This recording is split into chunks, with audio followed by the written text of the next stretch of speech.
Hey, how y'all doing and what is going on in the ATL? How are you feeling today? This is your Uncle Steve out here on a Sunday, June 27th. Folks, we are almost at the end of June, which means we are 1 month away from getting some training camp started and getting some real football talk into the group. I know it's been long. I know it's been kind of a struggle this year to discuss a lot of Falcons in between the Julio stuff, the anti-Matt stuff, and the Hawk stuff, and all of that good stuff. But guess what, y'all? We are almost there. July is upon us, and it won't be long before we actually see some live bullets out there on the field, figuratively, of course, meaning the Atlanta Falcons starting the 2021 season. Let's hope for some, not a lot of injuries, hopefully, and get this thing started off in a good spot. Today, I had a good weekend. Just got back actually today. Went to Washington, D.C. to escort my beautiful wife up to a function of hers up there. First time ever going to Washington, D.C. First time ever. The East Coast, I was telling her the same thing. I was stationed in the military with the exception of the last year I came out of Fort Benning. I was stationed in Fort Lewis. So a lot of my interactions are up and down the I-5 corridor for some of you who know about the West Coast. And I haven't had a chance to go to a lot of East Coast places. So I have had an opportunity to go to Boston a while ago. Last year, about 2 weeks before they shut everything down, was my very first time going to New York City, and I enjoyed that. And this weekend, it was Washington, D.C., and it was nice. I did not get a chance to, we only stayed for a day, so we didn't get a chance to go do a lot of things and all of that, but great seeing it. Definitely, of course, I rep wherever I go. So wearing the Falcons gear got a little bit of attention. Actually, had a couple of guys today asking me about the Atlanta Hawks. What's up, Martavius? How you doing, brother? It's good to see you here on a Sunday. I definitely had some folks ask me about the Atlanta Hawks, surprisingly enough. We want to change that narrative. Hopefully, we'll get to the point where when people want to talk about some things in the city of Atlanta, hopefully they'll start wanting to discuss the Atlanta Falcons. And that's what I'm going to do today. Had a debate about teams in franchise history last week and was talking to somebody that I consider to be a pretty decent Falcon fan. Obviously, I think we all consider ourselves to be the biggest fan ever. But when you start talking about greatest seasons in our history, I know the very first thing to point with was, well, how can you get more successful than the 2 Super Bowl seasons? And my argument was were those the best 2 seasons that we actually had? Because did they turn out the way we wanted to? Or were those just good teams that ended up having great seasons?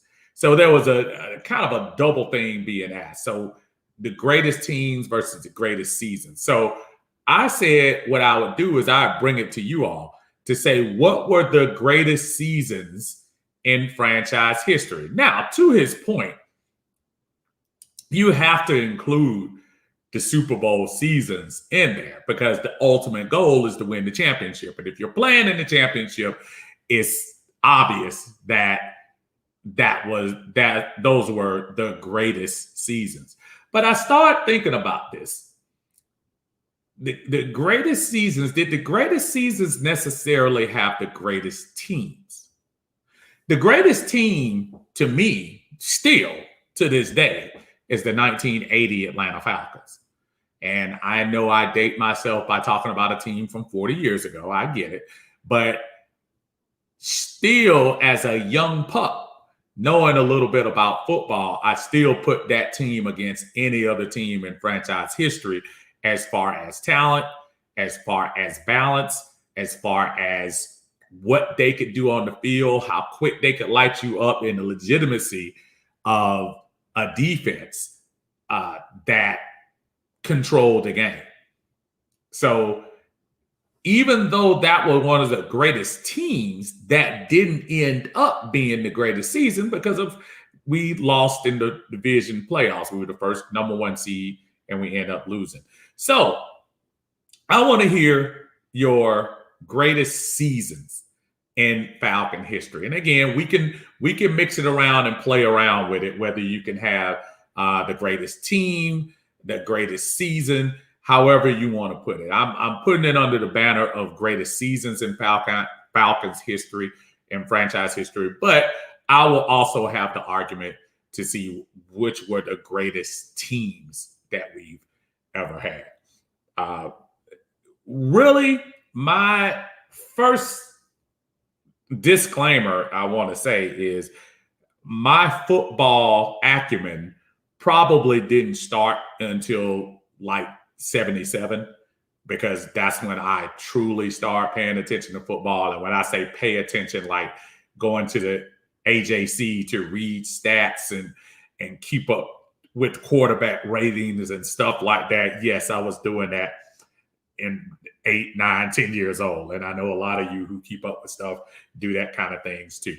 But I'm going to start mine right there. So that immediately eliminates the 1973 season, which the Falcons had their first winning season ever at 9-5 and barely missed the playoffs that particular year. So I cannot answer about anything in the Tommy Nobis area, anything in the Bob Berry area. I'm not going to be able to answer. But if there are people who actually saw that, I want you to chime in and I want you to tell me what you think. What was the greatest season? What were the greatest teams? So I'm going to split mine up real quick. Again, I've already told you the greatest team. The greatest team in franchise history was the 1980 team, without a doubt. The greatest season in Atlanta Falcons history, to me, obvious, the 2016 season, when we were a stone's throw away from bringing the Lombardi down Peachtree. Let's go with what y'all got here. Martavia says, I think the 2012 is one of our best, minus the loss to the 49ers in the NFC Championship game. That particular year, we did our 13-3 thing, ran through the season. Don't know what happened from the second quarter on, but we jumped out again, big leads. That unfortunately, that's going to be our history. Jumped out to the big lead, was not able to hold it. And watch Frank Gore waltz into the end zone for the go-ahead touchdown. That was definitely one of our best seasons and one of our best teams. Not a lot of show on that team, not a lot of stars on that team, but that was a pretty balanced team in 2012. That's a good call. Chadwick, how you doing, buddy? Said 1978, 2002, 2012, and 2016. 1978, of course, the first year the Falcons ever made the playoffs as a wild card team, 9-7. First playoff game ever, we won against the Philadelphia Eagles. Won that on a missed extra, I'm trying to think, was that an extra point or a field goal? And missed that, and then eventually ended up playing Dallas the first time in the playoffs. The game that Roger Staubach got knocked out. A lot of people always get that twisted.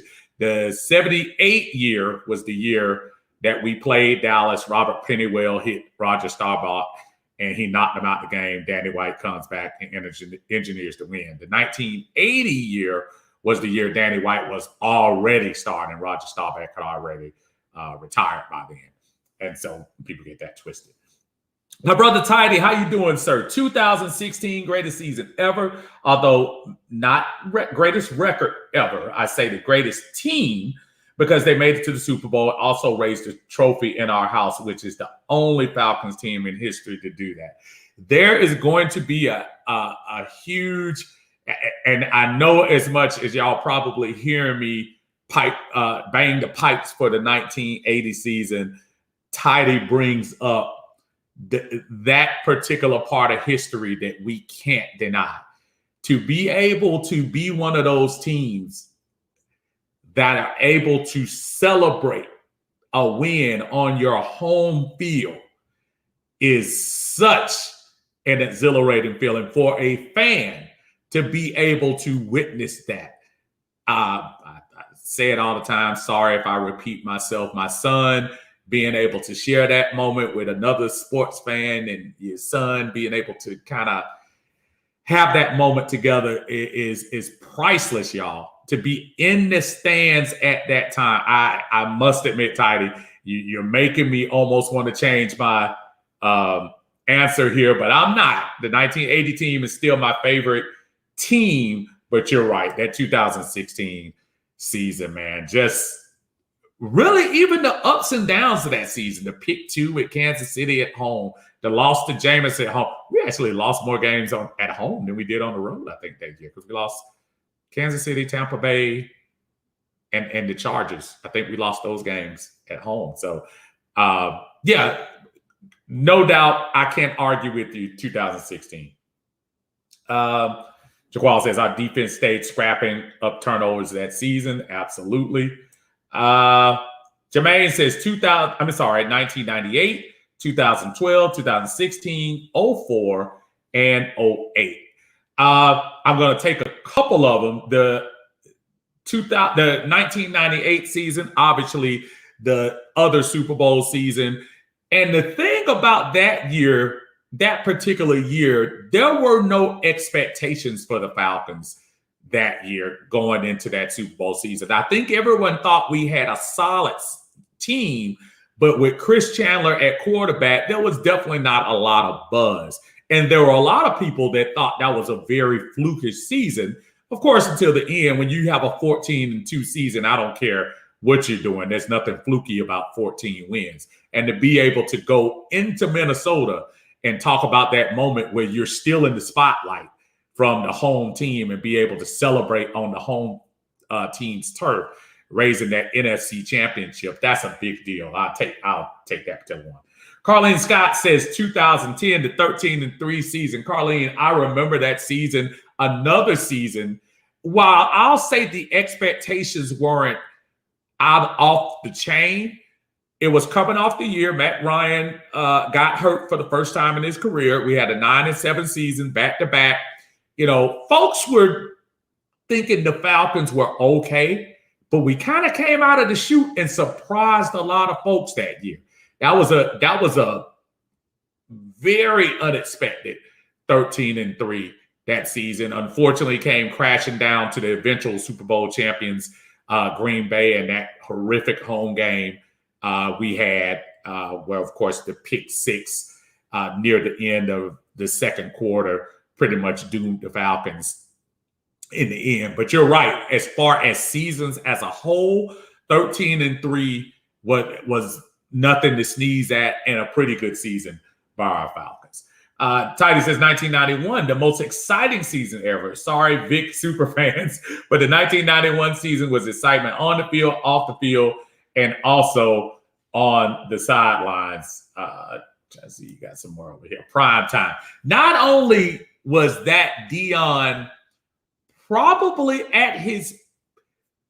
definitely at his Falcon peak, but it was right about that time that Deion was finally starting to get that national exposure. I'm just akinning it to today, like Trae Young finally getting his due as one of the great players in the NBA.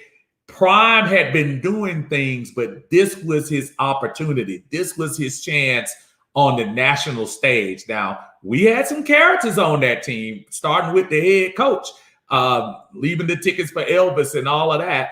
But Andre Rison on that team, Michael Haynes, Tim McKyer, all those guys. And then, of course, the appearances by a very hot MC Hammer. Kids, don't believe he was a scrub. MC Hammer at that time was on top of his game.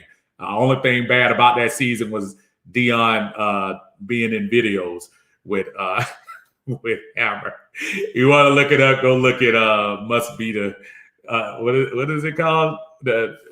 He did a playoff Must Be the Music, but primetime singing was not the greatest in the world. But yeah, that whole atmosphere. I was in the military in Fort Lewis when the Too Legit to Quit stuff was going on.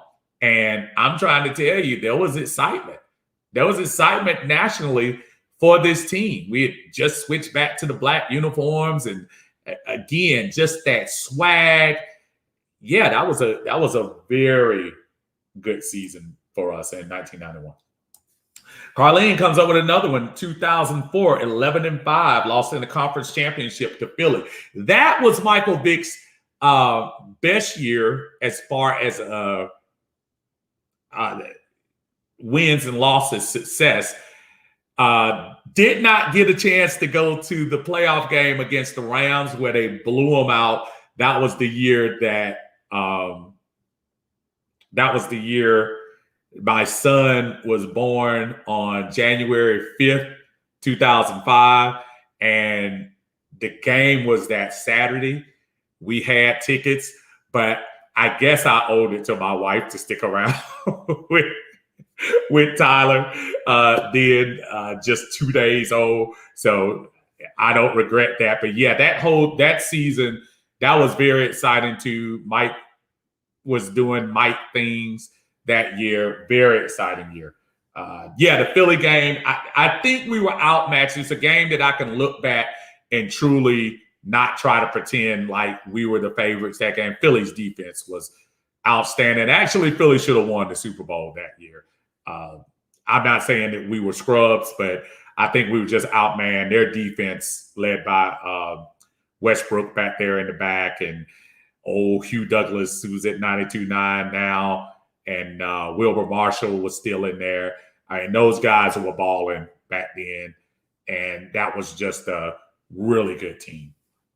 Rusty said this might be a little bit off subject, but a topic, but I wanted to ask someone with actual football knowledge this question. So I was talking to someone about a few days ago, and they said something amongst the lines. The NFL wanted to make the Falcons and Saints annual Thanksgiving Day game, but being as we came out and wet the bed 2 years in a row, that's off the table. Thoughts on that? I think that was a serious thing. When they did the back-to-back thing, listen, the NFL loves New Orleans. And not just because they were winning, they're winning at that time, and Drew Brees was their representative. New Orleans is a great place that socially everyone likes to go to.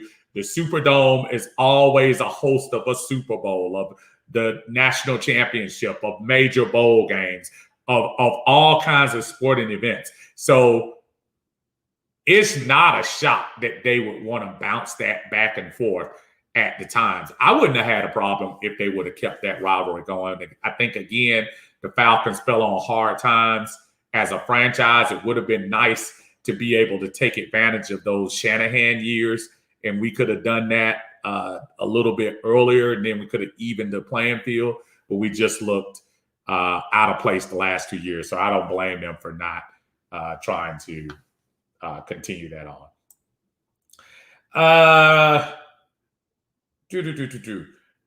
Ty says Brian Jordan. Yeah, Brian Jordan was on that 1991 team too. Forgot about that. Brian Jordan was a hard-hitting safety on that team. Definitely. Must be the money. God dang it. Must be the money. That's what it was. Hey, if you want to see one of the worst videos, I'll go leave it alone, because my thing is, look, Prime could pull it off, so I give him credit. But yeah, I'll say this. If you want to laugh, go to YouTube, pull up Deion Sanders, Must Be the Money. That's all. He was much better with his cameo in, was it Pumps in a Bump? Where he leads off the video calling people and stuff like that. Stuff that I used to like that song, actually. But that was more one of my favorites. I love the pumps in a bump. And I think Deion was calling people, hey, girl, come check out the video. Whatever. Must be the money. Jermaine says, around the time MC Hammer was throwing popcorn chicken in the air and catching it in his mouth, I thought I should throw that joke in there. Let me tell you something. It very, very off subject, but just keeping it on. MC Hammer, if some of you all were around enough to remember MC Hammer, I think the rap culture today owes him such an apology. Remember when MC Hammer first came out and all of the hardcore rappers were coming out against him? How dare you trivialize the rap game and commercialize it for everybody? This is our culture. We don't sell out. I remember Ice Cube. I remember the white dudes, the gas face. I can't remember what their names is. I know Prince Paul and Third Base. Third Base. Everybody was taking their thing out on Hammer. 20, 30 years later, rappers come out with cologne before they have a hit record. Rappers come out with clothing lines before they have a hit record. Rappers come out with just all kinds of things, the sponsor of liquors, and P. Diddy has a vodka. And all of that. Jay-Z got his hand in everything. But the first one is always the one that gets crushed. And MC Hammer got crushed for that. And I always hated that. Because at that time, in the 90s, I kept saying, so what? MC Hammer is shooting down there in parachute shoes in a Taco Bell commercial. I bet he getting paid. And all those rappers, yeah, that's not right, man. He ain't right, man. He's selling out the rap game, man. Every last one of these rappers today ain't coming and had a hit record, sponsoring everything. That's my MC Hammer defense of the day. I hate that. But what's up, Dre? How you doing, man? I'm sorry, I didn't mean to jump in there. Tidy said Prime and Rising were also in the Too Legit to Quit video. That season really helped put the Falcons on the map. And again, cross promotion. MC Hammer was a smart guy, except for when it came to helping his friends, which he shouldn't get demonized for, because that was the beginning of just bad investments and helping out people who didn't help him back. The cross promotion between rap, hip hop, and football. You think about it. The Atlanta Falcons were probably the trendiest team early on in sports. Atlanta embraced it. Remember, Dion had a club here. Dominique had a club here. They made Atlanta the place to be. So Oaktown MC Hammer had to come all the way to Atlanta to infuse the rap game into sports, because they probably weren't going to do it in Oaktown. So he came here to Atlanta. Then all of a sudden, now you see all the connections between sports and rap, and even some guys want to have a rap career and things like that. But it's intertwined, man. Hammer is a innovator. Now they giving them no love, man. Hate that. Dre said, do you think Julio was playing possum because he wanted to be traded, or was he really hurt? No, I think at the end, if you think about the timing of it now, and you think about the stories that are going on about Julio not being very happy about Dan Quinn leaving, Julio missed the last 7 games. Dan Quinn got fired after week 5. Julio was obviously not happy with things that had been going on, and maybe he decided, I'm not going to rush this thing. I'm not saying he didn't want to win. I'm not saying he's not a team guy. I'm not saying I know the extent of his injury. But I do know that it's obvious now he didn't want to be around here. So I'm going to take it with that as far as Julio is concerned. I don't think he wanted to be here. And thank goodness we got a chance to move him out of here. If he doesn't want to be here, let him go. Julio, Titus says, you're right. Rap definitely owes Hammer a big apology. Everything rappers do today for multiple streams of income, Hammer pioneered all of this. He carried the cross and gets nothing. It's almost like everybody should pay 2% of what they do. If I'm talking about like cross, but when you start talking about clothing lines, liquor sales, commercials, all of that stuff. I remember I am in my heyday, Ice Cube got me through the military, whether it was near the end of NWA, more Ice Cube solo stuff. I actually like Cube solo stuff more than I liked NWA stuff. Let me make it clear. I liked NWA, but I think Ice Cube was such a different cat that I just got off on a lot of his stuff that he had. But Cube them used to dog him. And you turn around right now and Cube on, mixing things left and right. I'm not saying he's on a Taco Bell commercial dancing or nothing like that. But yeah, them cats, the term sellout was mainstream. Ice Cube is more mainstream right now probably than any rapper aside of Jay-Z. Maybe Drake. He's more mainstream than all of them. So it's ironic how that flips around. Chadwick said 1991 would have been great if we had kept our drafted quarterback sober. And it is one of those things, Chad, what I tell everybody when we talk about the Brett Favre story. And I know this is not what you're saying, Chadwick, so I'm not saying you started the diatribe I'm going on. It's so hard to project what would have happened. Chris Miller in 1991 was the quarterback of a pretty good team here in 1991. The thought process was Chris Miller, who had been invested in with a draft pick, Chris Miller turned out to have a good year that year. We had the Brett Favre pick on the sideline and hoping that he would eventually step in, but he decided that he wanted to have a little more fun and do what he needed to do. And thank goodness, because if that move wasn't made, Brett Favre wouldn't be a Hall of Famer. And, the Falcons, they had their own things they were doing, but hey, it happened for a reason. Brett Favre will be the first one to tell you he screwed that up. That was not a franchise decision. That wasn't a Falcon decision.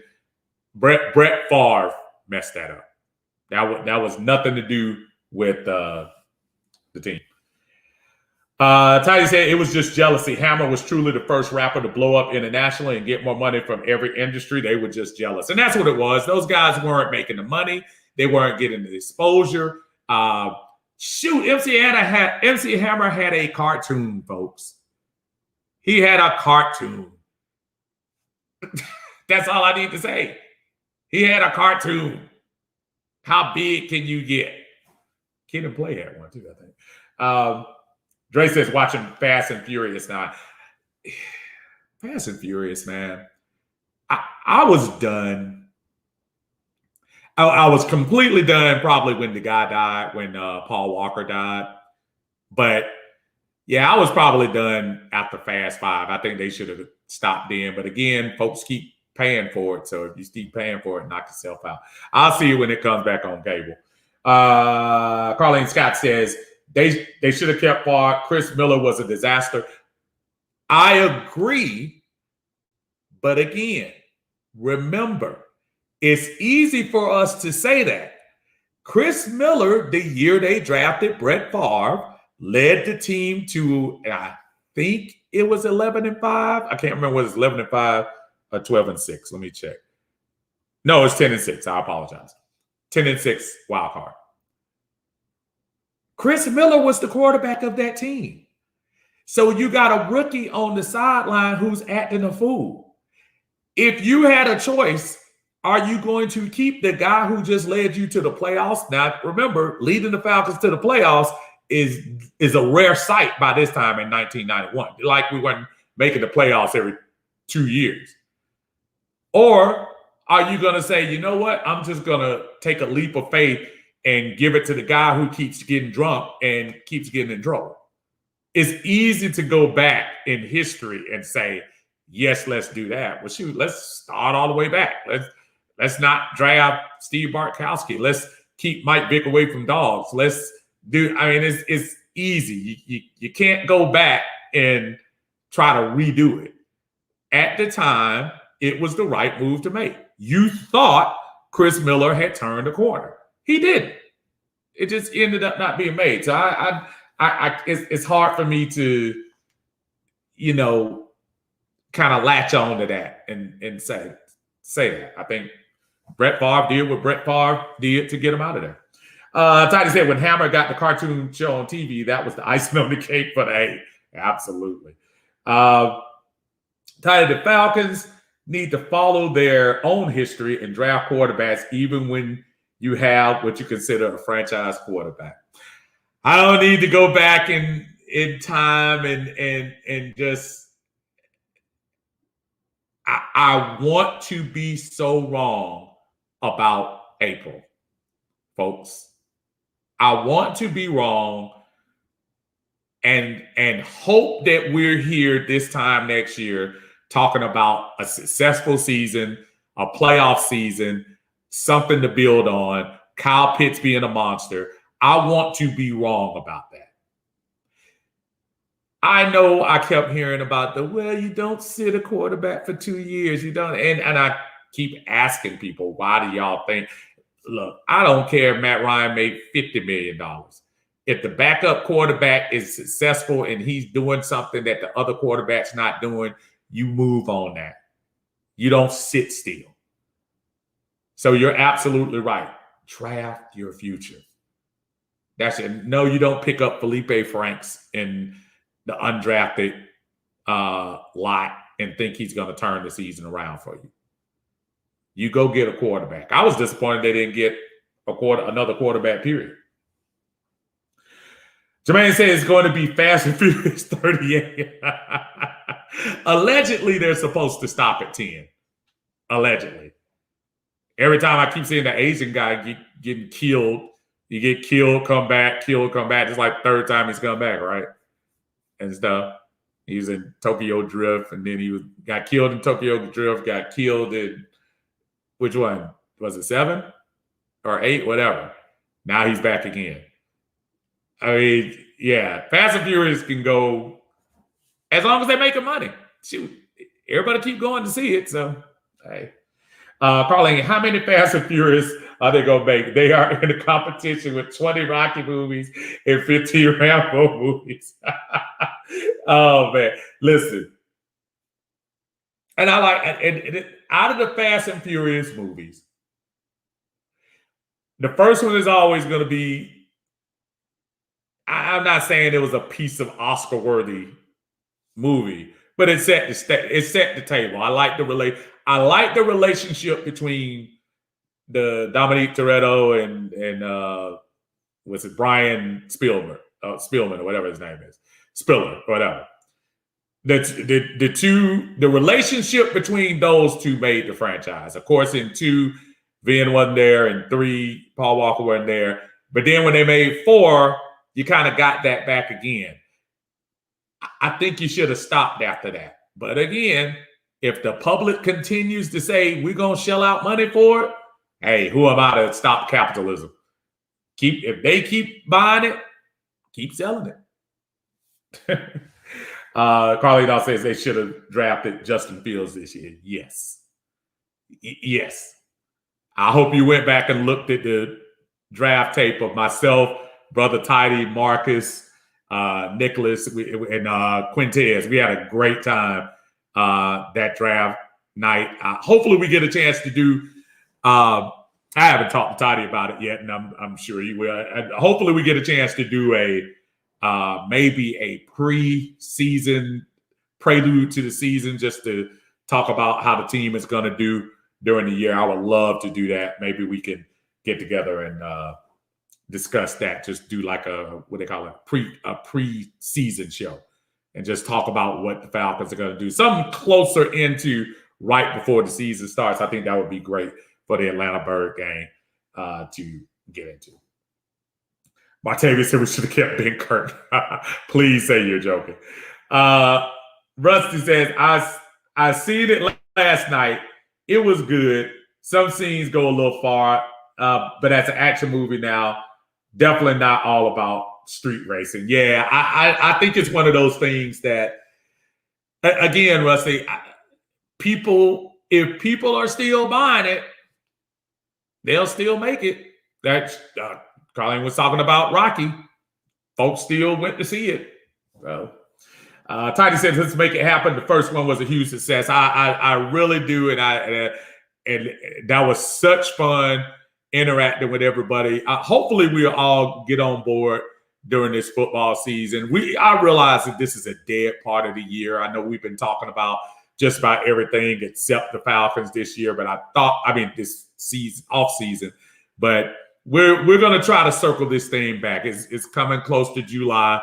We're getting close to training camp. So we do need to start talking about things. That's why I wanted to talk about the greatest seasons in Falcon franchise history. Let's get some Falcon talk back into the group.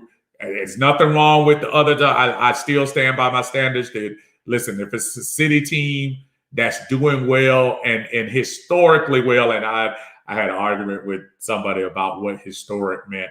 The Atlanta Hawks, yes, this is the second time they made it to the Eastern Conference Final, but this is the first time they actually won a game. So that becomes historic. But, some people just special like that. Anyway, but the idea in the group is hopefully around July, around training camp, we can turn this thing back to full focus on what these Falcons are going to do in the 2021 season.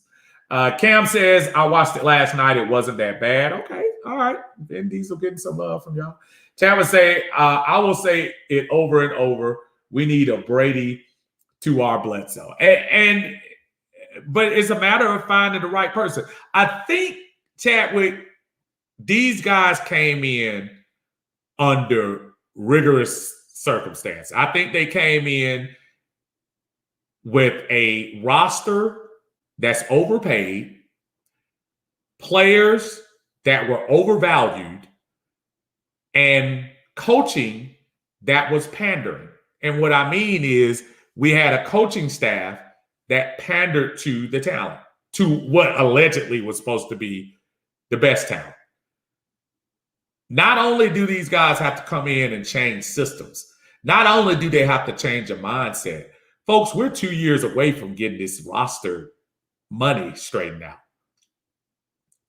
I know I'm hearing about the big salary cap jump next year. Folks, don't be surprised. If the Falcons don't win this year, don't be shocked if Matt is gone. Don't be shocked if they say we'll take the hit now, but we can't pay him another $40 million. I don't care what's on the cap. Other teams will do it. If it's worth winning, and if it's worth being, do you think, because that was the mentality that it kind of killed me when people were talking about the draft. I realize we must pay Matt Ryan. I realize that. But does that mean you still don't stockpile talent? Does that mean when you have an opportunity to go get somebody, you don't get them? You can tell me common sense all day about not being able to move Matt's contract, so don't draft your future. When y'all tell me that, I just go back and just say, okay, that's why other teams continue to evolve while we're stuck in the mud. It's not anti-Matt. You know what it is? It's anti-losing. I want to be the anti-losing team. Right now, we are losing. And Matt is at the helm. Did I say it was Matt's fault all the way? No. Matt is the leader. Matt is the highest paid player on the team. Matt is going to be the most accountable. Matt is going to be the person that they're going to splatter on the headlines when we look. Atlanta Falcons lose and Atlanta Falcons go 4-13 this year. Do you think they're going to have a picture of Mariner sitting on the ground limping? Do you think they're going to have a picture of Mike Davis getting tackled? Do you think they're going to have a picture of Grady Jarrett on the ground? No, they're going to have a picture of number 2, probably in the fetal position, or throwing an interception. And that's fair. It's not about anti-Matt. It's about shaking this stuff up, man. The coaching staff was the first to need to go. The general manager, that was the second to need to go. You make a decision on what's third. Hold on one second. Martavis says, in that one that they showed how Hans died in Tokyo Drift, we all saw the car was exploded. Look, man, movies have a way of killing you and making you come back. I thought Hans was gone.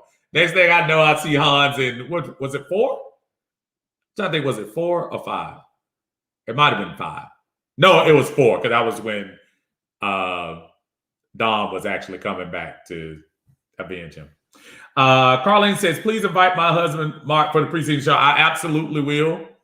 And you know this, without a doubt. Without a doubt. I had a good conversation with him. He will be there. Speaking of Fast and Furious, DQ said, and his new motto in Dallas is Fast and Furious.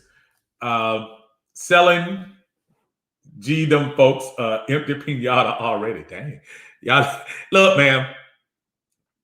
Dan Quinn is going to do better with that defense than they did last year. I'm here to tell y'all, watch. I'm not trying to tell you Dan Quinn is ready. Watch. Dan Quinn is going to have these folks. He's going to have the Dallas defense playing. And all those boys are young. All of them are young. He's going to have them boys ready.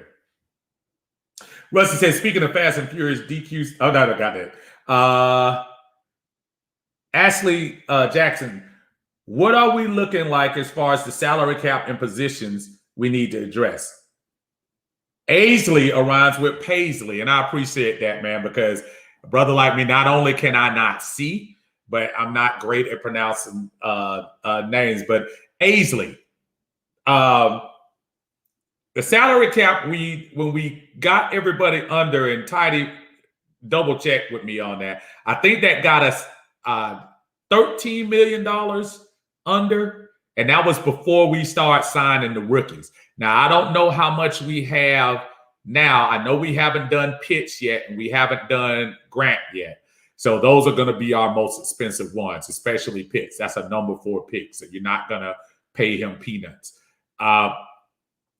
If I remember the projection right, I think that said that should leave us with somewhere between $5 to $7 million after everything is said and done.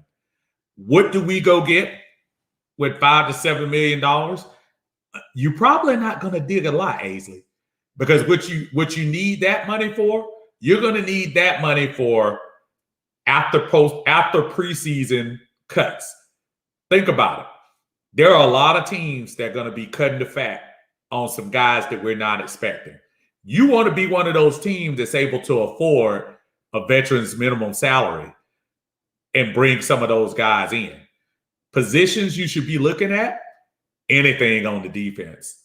You're probably not going to be able to get a solid pass rusher, but if you can get a pass rusher that somebody else doesn't want, look, anything is better than the production we've been getting with the Falcons. Save a little money for that D-line. Save a little money back there in the secondary to help. You can use as much help. AJ is going to be okay, but he's going to need some help back there. And probably take a minute for Grant to get up to speed. Linebacker position is something I haven't heard a lot of people talk about. We need some help at the linebacker position. I think the majority of the money is going to be used on defense if we keep anything and we end up signing anything. And Aisley, forgive me if I miss your name later on. I was looking on here, my eyes aren't that good, so hopefully I'll do that when I come through. Colleen said we should trade for Deshaun and bring him home. He will not play this year, but he will be an insurance policy for next year. My thing is, if you were going to make a move like that, you might as well sign Justin Fields or drafted Justin Fields if you were going to do something like that. I like the idea of getting Deshaun Watson, but you're going to be putting money on top of money. Remember, when you make a trade, the Falcons are still in bed with that bonus money. Deshaun's salary would have been okay, but the bonus money you would have had to pay Matt was going to be outrageous.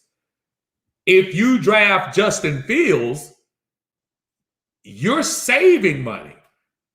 And at least for 2 years, the 2 years everybody keeps saying Matt is the number 1 quarterback. And at least for 2 years, you'll still have that salary under wraps. So you don't have to worry about making a splash move out for any quarterback. Starting quarterbacks now are going to cost somewhere between $20 to $25 million a year, if they're a scrub or not. Deshaun Watson sounds like a great idea. Maybe 2 years before we sign Matt Ryan to that ridiculous extension. I think the no huddle will be back this year. It'll be interesting to see. I don't know. I think there's just a feeling with me that I think Arthur Smith is just going to line that bad boy up, put them 2 tight ends out there, and try to push the ball down the field. Are they going to give up on the pass game? No. It's clear to me that they want to run. He talks about it all the time. Talks about the work they're doing on the offensive line. If you listen to his press conferences, they want to run the ball.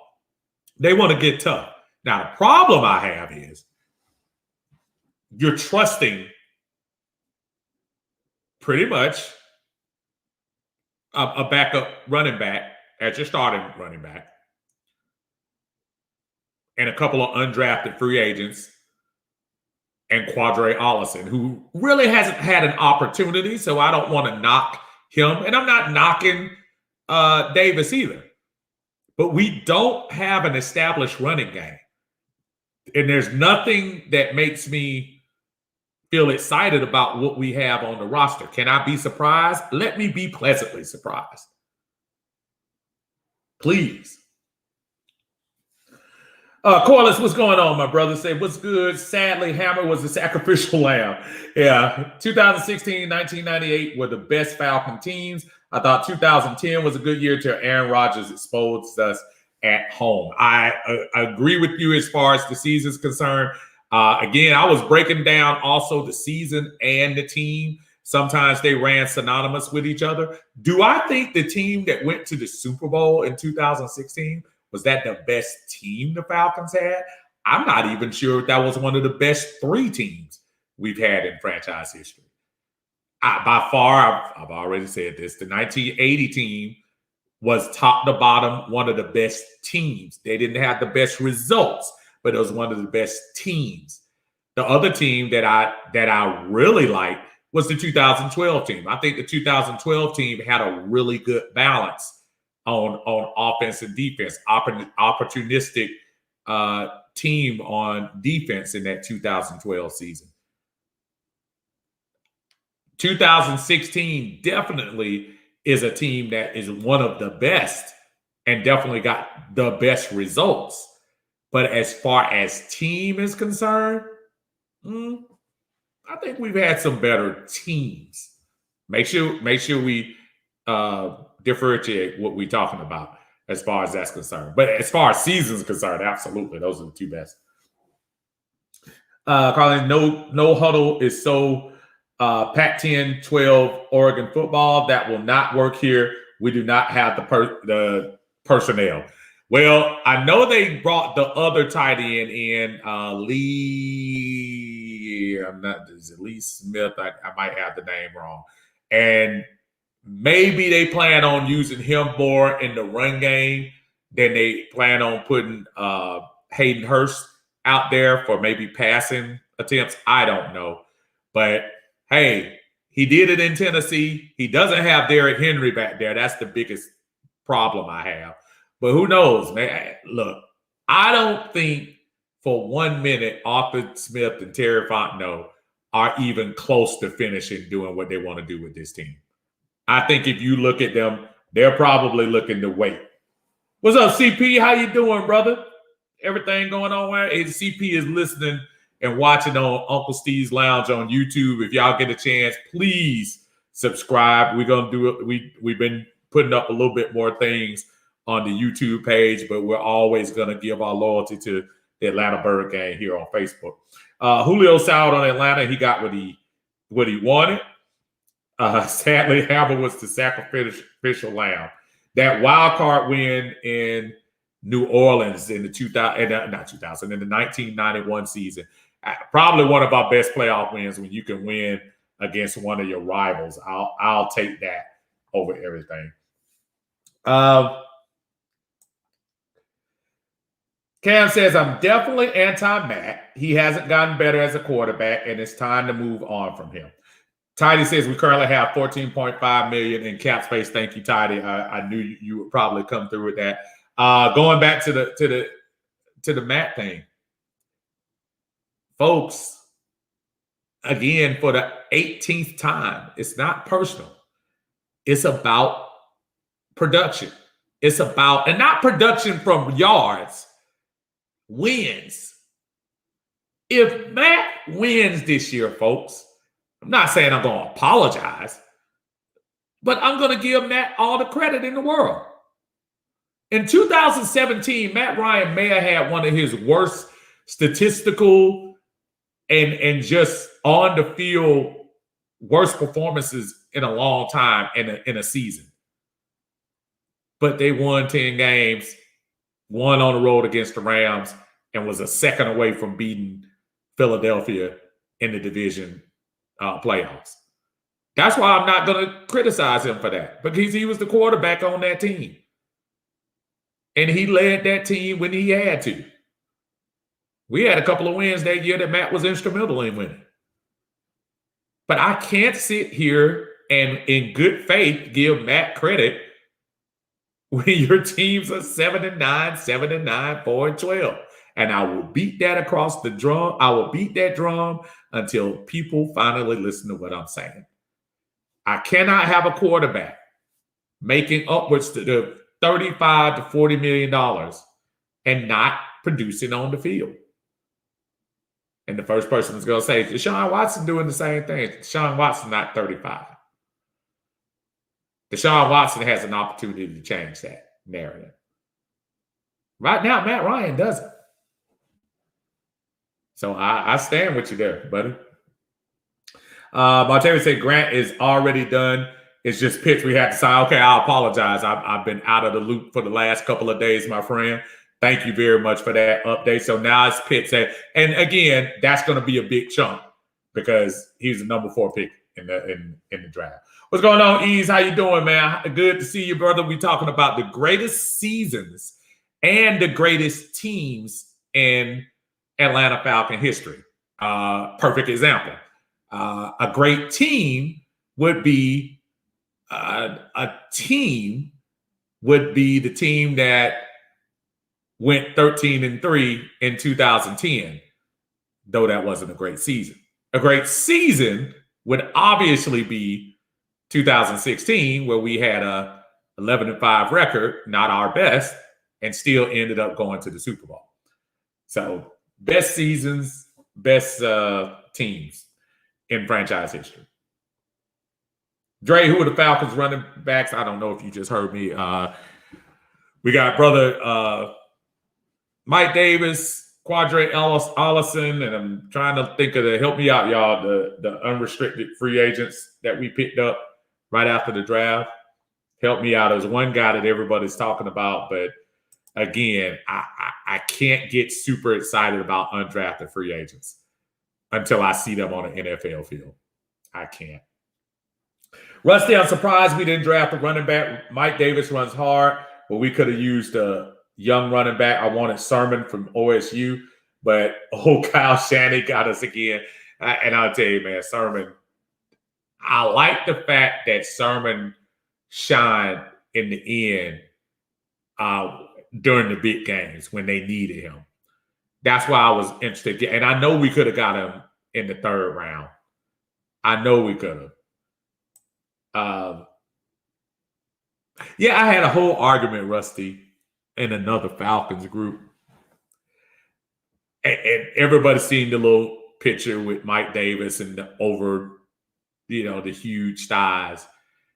And I was telling them in the group, and it's one of these Falcon groups that is, if you try to criticize anybody this much, they come for you. But again, they don't know who they're talking to and dealing with. But I told her, I said, don't get hypnotized by big thighs. Big thighs don't necessarily mean you're going to be all of that. TJ Duckett had huge thighs, and he stayed a backup running back. Good at times, but a backup running back. Huge thighs don't mean anything. William Andrews had huge thighs, and he was pretty good. We'll make that clarification. But that doesn't mean anything. Just because you have huge thighs doesn't necessarily mean that you're going to be all of that. Not to me. I know some of you might be hypnotized by that, but no. Dre, why not bring in Gurley before the Ravens sign him? Well, I mean, the fact that I think we kind of done that before, I think Gurley probably knows if he would have come back to Atlanta, these ain't the same cats that signed him last year. I mean, I'm sure Fontenot and Smith say, shoot, if I'm going to have somebody give me questionable results, I'd go with a rookie. Or I'd go with an undrafted free agent. That being said, if they signed Gurley to the cheapest minimum salary a veteran could get, I wouldn't complain. Because he got paid last year. That $5 million, that was wasted money. And I like Gurley as a person. But at the same time, Gurley lost his job last year, remember? Edo Smith took over. And Edo's cut. And again, the same people aren't paying him. Corlin said, yeah, I got to let that Dallas game go. Yeah, Anthony Booker, the Falcons missed the opportunity passing on Justin Fields. Kyle Pitts was a good pick since they are married to Matt Ryan. I'm not anti-Matt, but being a 47-year-old fan, I am tired of settling for mediocrity. You are probably in the 75 percentile of fans. And I'm one of you. I'm with you, Brother Anthony. Because what happens is we keep thinking miraculously that Matt Ryan is all of a sudden going to turn it around and go back to the 2016 form. And there has been nothing to say Matt is going to turn it back to that guy. That guy is gone. That's 5 years ago. And fans of the player get so emotional when you start talking about him that it's hard to speak to him. It's not personal with Matt. It's not. Chadwick mentioned the Bledsoe to Brady. Bledsoe was winning. Brady came on, but when Bledsoe got healthy again, Brady was winning. Why would you sit him down? You go with the hot hand. Right now, we don't have a hot hand. That's why all the options are being brought up. That's why people are talking about trading for Deshaun Watson. That's why we're still lamenting not drafting Justin Fields. It's not that it's an anti-Matt campaign. It's that the fans are tired of seeing the same thing over and over again.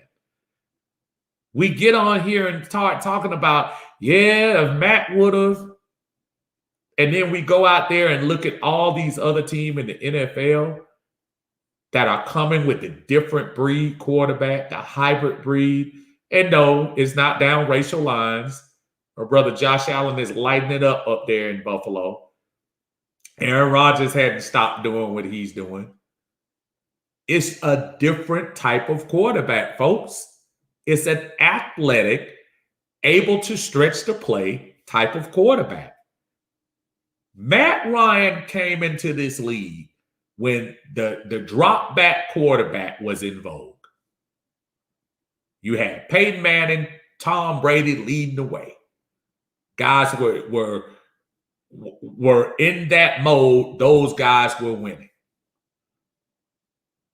And that's what we did. We drafted that type of quarterback. If you fast forward to now, look at the first 4 quarterbacks that were drafted.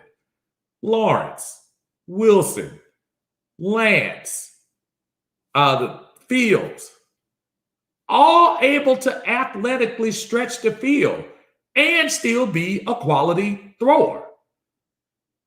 So it's not a knock personally against Matt. I think the rest of the league sees where this quarterback thing is going. It's going in that direction. It's not a knock on Matt. And I sound like a broken record because I'm trying to get folks to understand that leadership comes from your quarterback position. I know defense wins championships. I know that. But the leadership comes from your quarterback position. And when 4,000 yards, you're bragging on 4,000 yards and you're winning one game every 5, you got the wrong mindset. In my opinion. Lee Smith, thank you, Martarius. That was the guy I was talking about, the tight end. I got you, Corliss. I didn't know that. Hey, Greg, how you doing? Dre says, Tannehill stride off Smith head coaching. What has he done that wows you as a quarterback over Matt Ryan? He has a better running back to hand off to. He's had a better running back to give off to. That's what Ryan Tannehill does better than Matt Ryan. There's nothing else. But when you have that type of running game, it opens up everything. they have to devote so much attention to stopping Derrick Henry that it opens up everything. So that's the only thing Tannehill does over Matt. Philip, I would like to see us go back to our running backs catching out of the backfield. That was a big part of our success in 2016. I think you're going to see a spreading of the ball. I think now that, listen, the once in a franchise athlete has gone, I think you will see more of a shared backfield. Think about that 16 season. Not only, I mean, you had Sanu and Jones, but Gabriel kind of shot onto the scene. You had Aldrich Robertson contributing to things. I'm trying to think of my buddy's name. The fullback was catching balls. DeMarco. I mean, just everybody got their hands on the ball. Shoot, we were throwing the ball to linemen. Linemen were catching touchdowns that year. Tidy Deshaun Watson also doesn't have $100 million guaranteed either. That's part of what really hurts us as a team. Absolutely. That guaranteed money is a killer. Cordell Patterson, forgot about him. I apologize.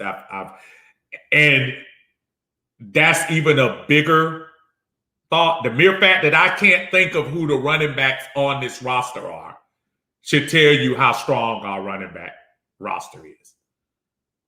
I forgot about the guy completely. And he might be the one to end up leading us in rushing. You never know. Latavius says Hawkins is one of the undrafted free agents on the team. I forgot the other one. Thank you, sir. Twan, what's going on, Uncle Steve? But I'm really looking forward to seeing the tandem of Ollison and Davis. Something is telling me they're going to shine. I hope they do. I'm not anti-Mike Davis. I'm not anti-Quadre. I'm wondering what got Quadre in the doghouse. Because he's been on this team for a couple of years. I know, not like he's been here 5 years, I'm just saying, but he's been here a couple of years. Something got him in the doghouse with Dan Quinn / Raheem Morris. Because he didn't get on the field. At least he got on the field a smidge in 2019. He didn't get on the field at all. And he's cheap. But the mere fact that he didn't get cut like Ito at least lets me know that they have some plan for him. Dre says, Steve, like I said, those big legs don't mean noodle juice. Ron Dane had big legs, and look at his career. Wisconsin screwed up Ron Dane. Your point is correct, but Wisconsin ran Ron Dane before he got to the league. They killed him. And I remember people saying, Wisconsin ran him in the ground. By the time he got to the Giants, he was done. Now, he ran him into the ground in college. Easy Brown says, the thing I don't understand is why is it a problem if fans criticize the team when we see a lackluster product on the field? It's not a problem. I think fans of players and some fans of teams, if they hear you criticize a part of the game, if they hear you criticize a player, a coach, they're thinking that you're criticizing being anti-Falcon. That's so far from the truth. We need to make a group called Fans Who Criticize but still love the Falcons. They want, and I say they, that particular fan wants you to say, well, Matt, don't worry about the 3 interceptions. Don't worry about the interceptions you threw against the Chargers that lost the game. Just go back and get them next time, Matt. Come on, Ice. That's what they want.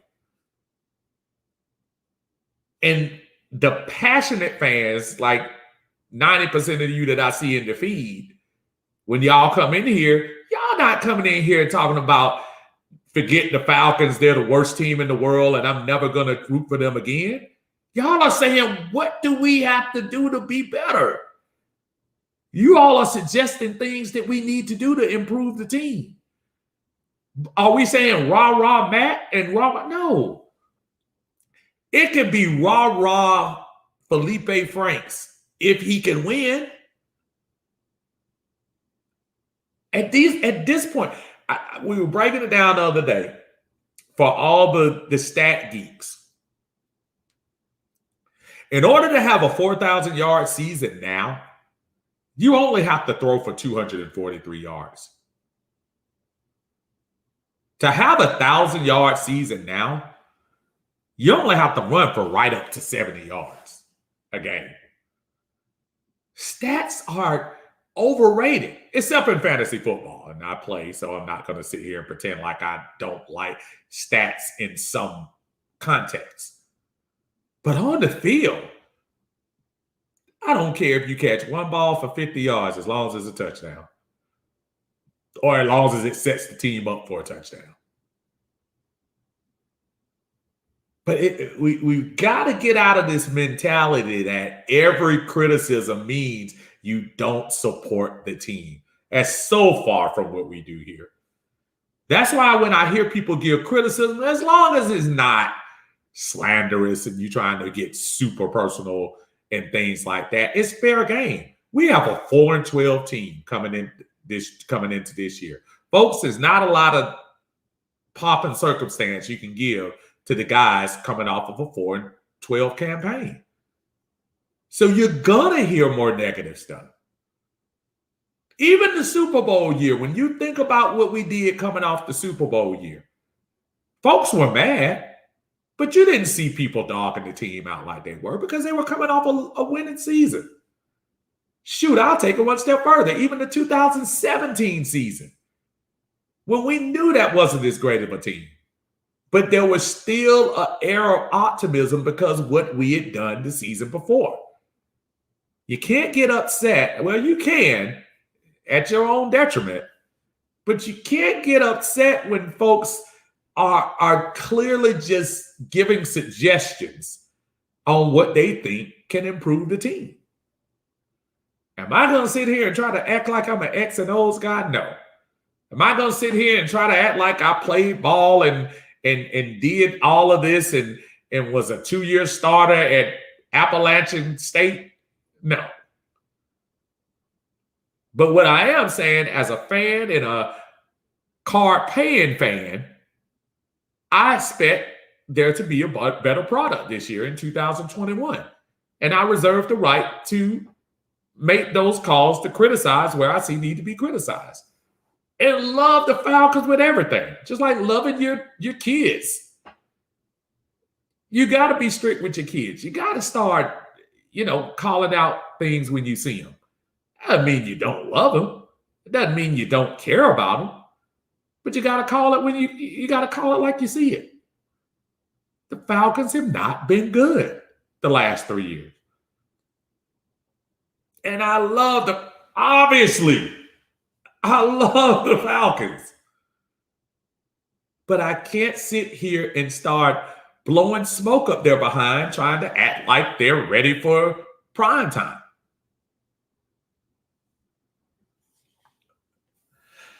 All right, sorry about that. That's long damn. Okay. Rusty says, running back got committee. I want 3 or 4 guys who run hard, sub them in and out, tire out defense, Pitts, Hurst, and Ridley over the top. If it works, brother. I'm not a – listen, San Francisco does it. Yeah, they went to the Super Bowl. There was no bell cow running back. Yeah, Mostert, Breida, and Coleman shared the rock. There was no one guy. Doesn't have to be. Even when you really think about the Super Bowl year, Devonta ended up getting all the headlines, but Coleman pulled his weight. It's okay to swing that thing around. It's okay to share the wealth. Long as you're getting productive running, which we haven't gotten here in years, I'm down. I'm super down.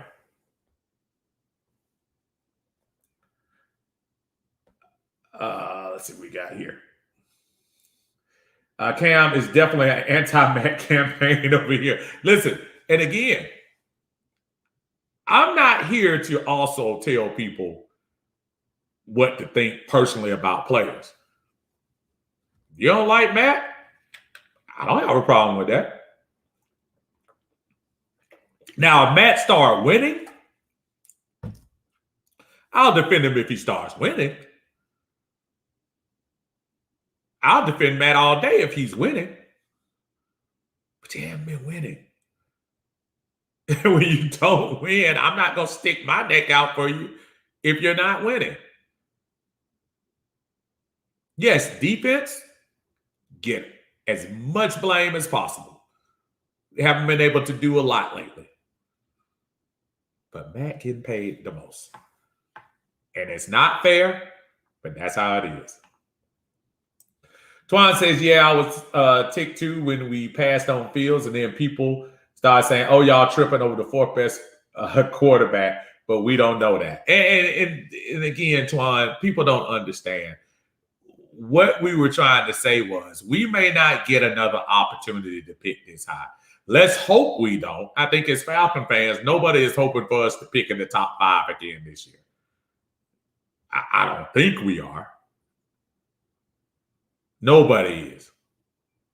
So because of that, you make a pick that's for your future. And all this nonsense about sitting somebody on the sideline, and I don't care. So what? We'll figure it out later. But you still go get the talent now. This is no disrespect to Kyle Pitts. I hope he comes as advertised. I hope he does. But we still should have got our quarterback. Corey said, I would say Tannehill has a better arm. I think Tannehill has a better arm probably at this moment, Corey. I have to call it like I call it. 5 years ago or 4 years ago, I would have said it was Matt Ryan. Right now, it's fair. You're right. Probably Tannehill may have a better arm. But the biggest thing Tannehill does that Matt Ryan is have a running game. So he's able to have better situations. Think about it now. And here's a defense of Matt Ryan. Matt Ryan hasn't had a running game since 2000, well, since the Super Bowl year. Matt Ryan has not had a consistent running game. 2017, we didn't. 2018, we didn't. Passed the ball all around the place. 2019, we didn't. And of course, last year, even with Todd Gurley scoring touchdowns inside the red zone, we still didn't have a real running game. So that's why I said the comment about Ryan Tannehill, best thing he can do over Matt is hand the ball to Derrick Henry. Now, Tannehill had a great year last year, if you look at his touchdowns to interception ratio. But again, he also has the luxury of handing off to the best running back in the league. And speaking on the side note real quick, y'all see the Madden cover of Tom Brady and Pat Mahomes. Right before it came out, I told my son, I said the most deserving player would have been Derrick Henry. Thinking about the back-to-back seasons he's put in, the first year basically carrying literally Tennessee to the championship game, and then last year getting 2,000 yards. Derrick Henry should have been the cover of that. But, of course, as you should with games, you're trying to sell the most. So, I understand. Montavious says, Jacksonville made the exact same mistake with Gardner Minshew. He was the hot hand. Did he make mistakes? Sure. I think he probably would have gotten them to the wild card. And Minshew brought a different energy. Do you honestly think if Justin Fields gets on the field, do you think the momentum will shift down, or do you think the momentum will go up off the chain and out of this world to see a local boy come to Atlanta and lead an NFL franchise? Even if he comes in for 4 plays, that place would lose it. And that's a feeling we haven't had in this city since the 2017 season. That's part of why I wanted Fields. Aside of him being a pretty good prospect, too. I want to see this place get lit on fire again. Well, some of the stuff we've been talking about with the Hawks. You want to see this. This is too great of a city. Take sports out of it. It's too great of a city for us to be sitting back and keep playing, wait till next year. Bring some excitement in here. The stuff that Trey is doing is awesome for the city. Getting us talked about. That's all we want. And whether it's Justin Fields or would have been Trey Lance or whoever it would have been, just something to stir it up a little bit. Starting to get stale. That's what I was looking forward to. Cam says Eli Manning and Matt Ryan are almost the same type of quarterback. The only difference is when it was time for a big play, Eli Manning stepped up and made it happen. He is an overall better quarterback. But is he an overall better quarterback? Not at all. And I agree with that. But what will history say? History will say that Eli Manning, when it came down to it, was clutch. And you start thinking about playoff years, Eli Manning doesn't have a ton of more playoff years than Matt Ryan. Matt Ryan's made six playoffs? Yeah, 6 playoff years. I'd be hard-pressed to think Eli made more than 8. But when he got there, he made the most of it. Yeah, Eli's not like generational at all. But when the lights were bright, he showed up. Twine says another thing about Matt Ryan, I think the Falcons spoiled him because when Matt Ryan came into the league, he had Michael Turner, a solid running game. Matt depended on that, and the Falcons couldn't keep up. And Matt is a great quarterback, if you get what I'm saying. And we could have and can win a championship with Matt. But I think it's out of the question now. Yeah, I know Brady won at 43, but Brady, Tom and Matt are different. And when it comes to Brady, man, you got to take Brady out of all the equation. Brady is a different dude. I refuse to even have you can't put anything with Matt and Tom Brady in the same sentence and take it seriously. Yeah, Tom Brady is a different cat. Yeah, Matt Ryan has the opportunity. This is a huge year for Matt. This is a huge year because Matt sees the writings on the wall. You took his best weapon that he's ever had in his career away. You took the coach who basically kind of let you run things while you were here. You had the general manager who actually drafted you and signed you to 2 huge contracts. All those folks are gone. Everybody who's in the franchise right now, they're not impressed. They kept you because you had the salary to sign other folks. They didn't keep you because you were great. They kept you because you were convenient. For all these people, the day that they restructured Matt, you would have thought it was a re-signing of Matt. It's not what it was. They needed to move money down the line. And trust me, if Matt does nothing this year, Matt will not be on this team next year. They did that for financial reasons and financial reasons only. Nobody was enamored with him going into this season. And I think if you remember when both of them came and remember both of their introductory press conferences, neither one of them would commit to Matt Ryan or Julio Jones. Go back and watch. If you don't believe me, go back and watch. They did not commit. They committed to Matt after they did the restructuring. The restructuring was to open up money. It was not a sign of confidence. It's a sign of we're broke and we have no other avenues to do something with. So that was the reason why they did that. For anybody that thinks it's anything else, you're fooling yourself. Say it again. If Matt Ryan is successful and leads my favorite team to the playoffs, I'll be the first one to get on my feet and give him a standing ovation. But until then, I still think you need an infusion of young talent at the quarterback position on this team. And I'm not talking about an undrafted free agent. And I'm definitely not talking about A.J. McCarron.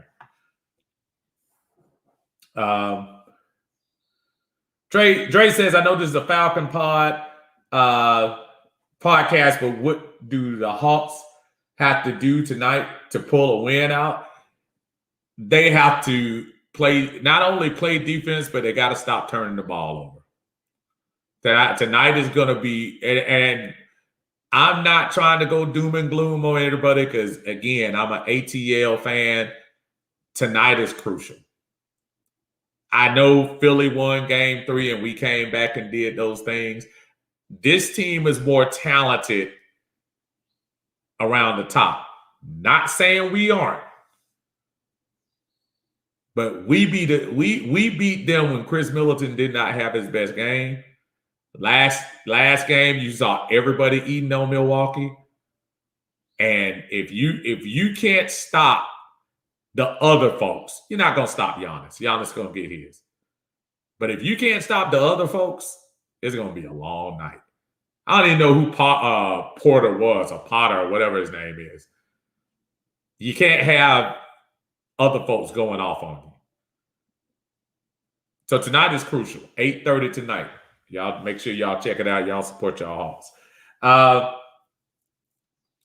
Chadwick said, I already bet that we beat Tampa in week 2. Yeah, I don't know if I'm going to take that bet right now.